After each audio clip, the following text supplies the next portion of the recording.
"Where's your wife?" That's how my brother opened the call. I glanced at the wall clock. 8:42 p.m. "She's on a business trip," I said. "New York, until Sunday." Silence. Then came his voice, flat, careful. "She's at my hotel, Adam, in Hawaii, room 509. She's not alone." I didn't breathe. He added, "She's using your ATM card." It took me a full minute to speak. I wasn't shocked, not really, just quiet. "Keep an eye on them," I said, "and don't let her know you called." We met at a summer barbecue 11 years ago. She wore red, laughed too loud, kissed me before we exchanged names. I thought I found fire. We got married 6 months later. She liked fast things, cars, decisions, people. She said I was her anchor. But eventually, she started drifting. Anchors don't matter when someone wants to float. The signs came slow. Business trips got longer. She started hiding her phone under her pillow. Bank statements stopped making sense.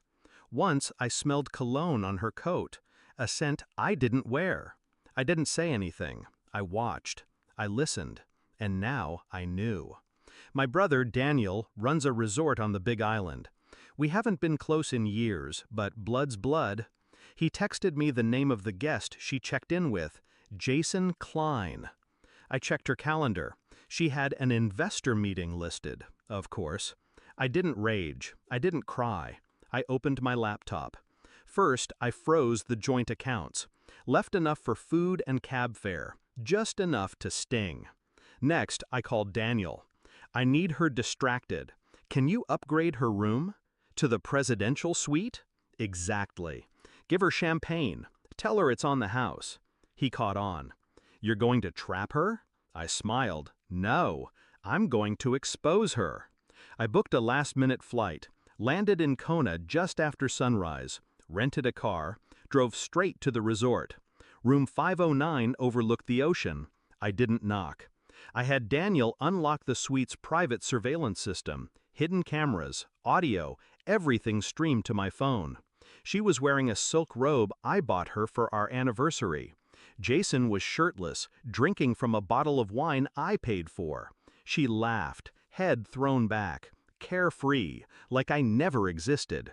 She said something about finally being free.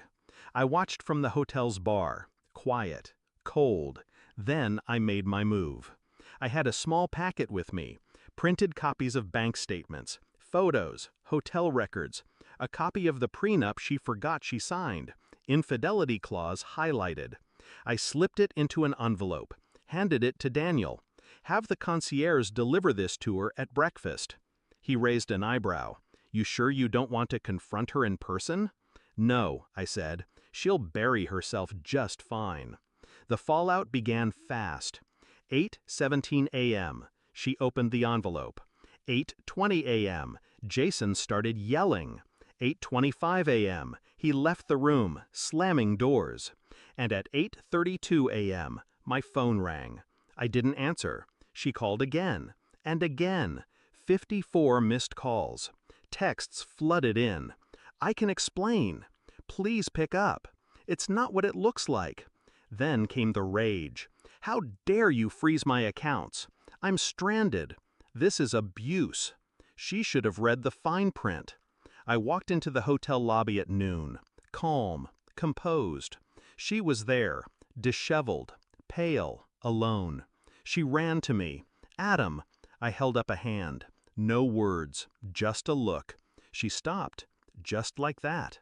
I walked past her, sat at the outdoor cafe. She followed. "I made a mistake," she whispered. "He meant nothing." I nodded slowly. "You know what's funny?" I said. "You were always worried I'd leave you for someone else. But I stayed, even when you didn't." Tears welled. Real or not, didn't matter anymore. "You ruined everything," she whispered. "No," I said. "I ended it. There's a difference." I stood. "Checkout is at 11 tomorrow. Try not to steal the towels." Back home, I filed the divorce. With the prenup violation, she gets nothing. No house, no spousal support, just her own mess. The lawyer said, "She'll fight this." I smiled. Let her. I already won. Now I sleep soundly, alone but at peace. The air feels lighter. I didn't yell, I didn't beg, I just let the truth do the talking. She chose a beach fling over a life we built. She tried to lie, to take, to run. But I had one thing she didn't: control. She hasn't called since the court ruling. Last I heard, Jason blocked her too. Figures. You play with fire, you end up alone on a beach with nothing but regrets, and a canceled card. As for me, I built back quietly, smarter, stronger.